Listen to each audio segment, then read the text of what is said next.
Liquor కేసులో అరెస్టైన YCP నేత చెవిరెడ్డి భాస్కర్ రెడ్డికి ఏసీబీ కోర్టు రిమాండ్ విధించింది. సిట్ వాదనలతో ఏకీభవించిన న్యాయస్థానం జూలై 1 వరకు రిమాండ్ విధిస్తూ ఉత్తర్వులు జారీ చేసింది. మరి అంతకు ముందు చెవిరెడ్డిని విచారించిన సిట్ అధికారులు ఎలాంటి విషయాలు రాబట్టారు? రిమాండ్ రిపోర్టులో ఏం రాశారు?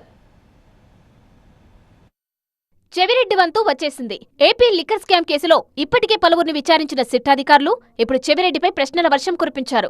బెంగళూరు ఎయిర్పోర్ట్లో అదుపులోకి తీసుకుని విజయవాడ సిట్ ఆఫీస్కు తరలించి లిక్కర్ లింకులపై ఆరా తీశారు. ఆయనతో పాటు వెంకటేష్ నాయుడుని కూడా సిట్ అధికారులు ప్రశ్నించారు.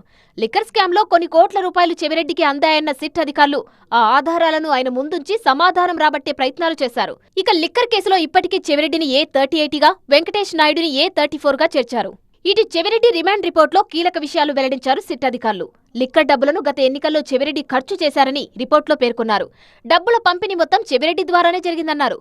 లిక్కర్ డబ్బులను చట్టవిరుద్ధంగా తరలించారని, ఓట్లు కొనేందుకు ప్రయత్నించారని తెలిపారు. డబ్బులను ముందు హైదరాబాద్ నుంచి తాడేపల్లి తెచ్చారు. ఆ తర్వాత తాడేపల్లి నుంచి వివిధ ప్రాంతాలకు తరలించారన్నారు. లిక్కర్ ద్వారా వచ్చిన సొమ్ములను 2024 ఎన్నికల్లో చెవిరెడ్డి ఖర్చు చేసినట్లు వెల్లడించారు. డబ్బును ఎక్కడికి ఎలా తీసుకెళ్లాలన్నది చెవిరెడ్డి నిర్ణయించేవారని, ఆయన్ను అరెస్టు చేయకపోతే విదేశాలకు వెళ్లిపోయేవారని రిపోర్ట్ ఇచ్చారు. లిక్కర్ కేసులో జరిగిన 3,500 కోట్ల అవకతవకల్లో 200 నుంచి 250 కోట్లను చెవిరెడ్డి భాస్కర్ రెడ్డి వాహనాల ద్వారా తరలించినట్లు వెల్లడించారు. అలాగే ఈ కేసులో ఏవన్గా ఉన్న కేసిరెడ్డి రాజశేఖర్ రెడ్డికి చెవిరెడ్డి రెగ్యులర్గా టచ్లో ఉండేవారన్నారు సిట్ అధికారులు.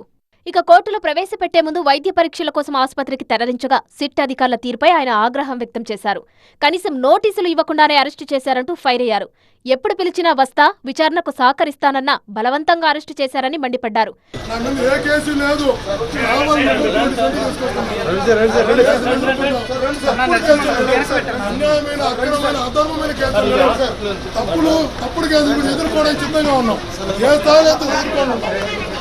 అందుబాటులో ఉంటానన్నప్పుడు నేను నిజాయితీ ఉంటే నోటీస్ ఇచ్చి పిలిపించుకోవాలా?